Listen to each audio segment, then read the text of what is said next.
วิธีสมัครบัญชีเทรดโบรกเกอร์อินเตอร์สเตลล่าหลังจากที่เราได้ลิงก์เปิดบัญชีมาแล้วให้เราคลิกลิงก์เข้าไป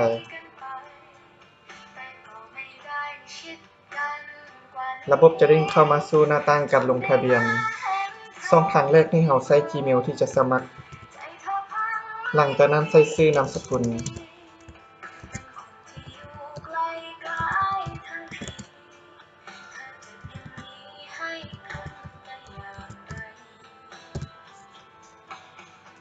แล้วเลือกประเทศก็คือสปป.ลาว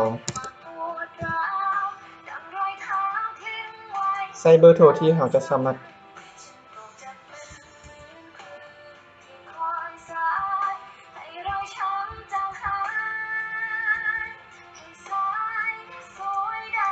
แล้วใส่รหัสผ่าน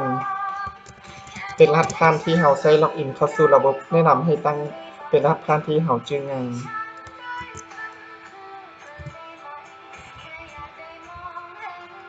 หลังจากนั้นกดยอมรับเงื่อนไขกด next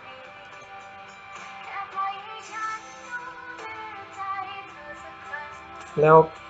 ป้อนรหัสที่เขาเจ้าแนะนำ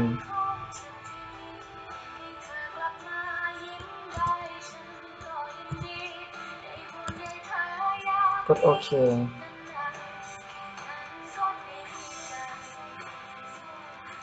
แล้วรอรหัส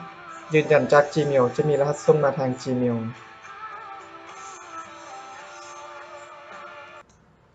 หลังจากที่เราได้รหัสส่งมาทาง Gmail แล้วให้เราพิมพ์รหัสใส่เลย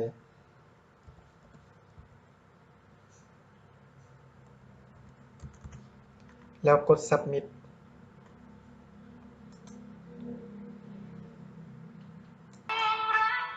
กดโอเค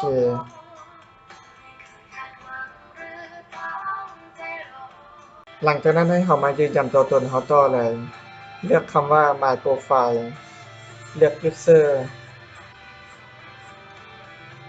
แล้วให้เรามากดคำว่า edit เพราะว่าเราจะแก้ไขข้อมูลในการยืนยันตัวตนแล้วช่องทางทำอิฐให้เราใส่ชื่อนามสกุล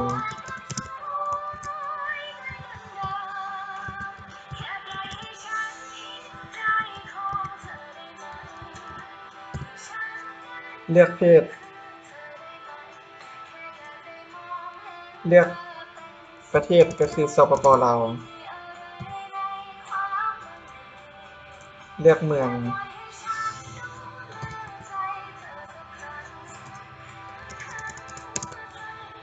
แนะนำให้พิมพ์เป็นภาษาอังกฤษหรือว่าโอเค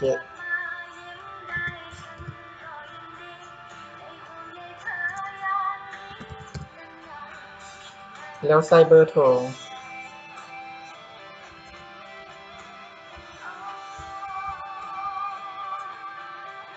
เลือกวันเดือนปีเกิดเราสามารถกดย้อนกลับหรือว่าคลิกเป็นปีเลยได้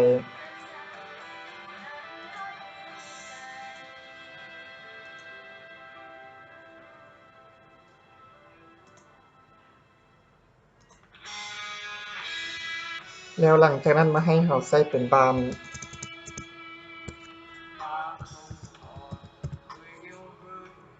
ใส่เลขบัตรประจำตัว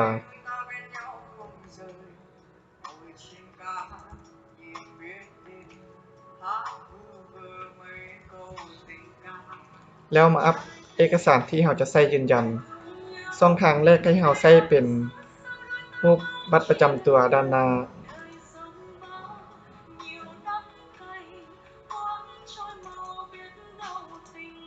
แบบนี้เลยให้เราเลือกเอารูปบัตรประจำตัว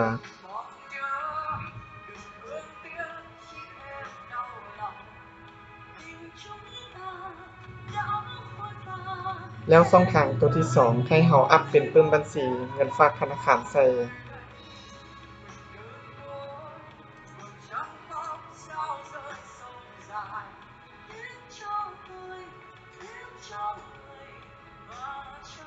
หลังจากนั้นให้เรากด submit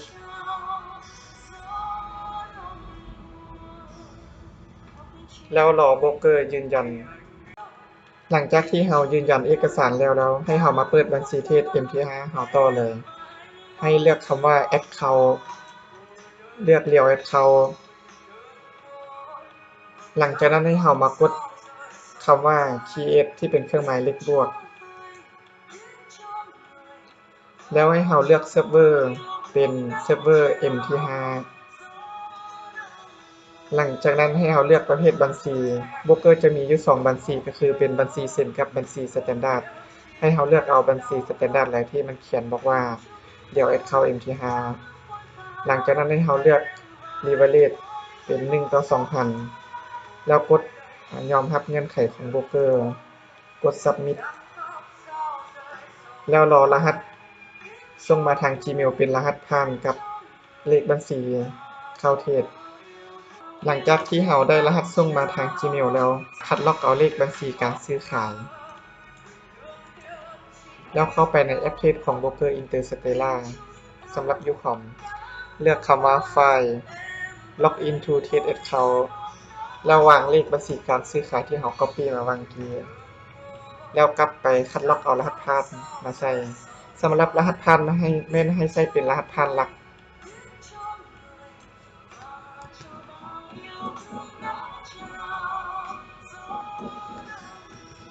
แล้วเลือกเซิร์ฟเวอร์เป็นเซิร์ฟเวอร์บัญชีแท้หลังจากนั้นให้เรากดโอเค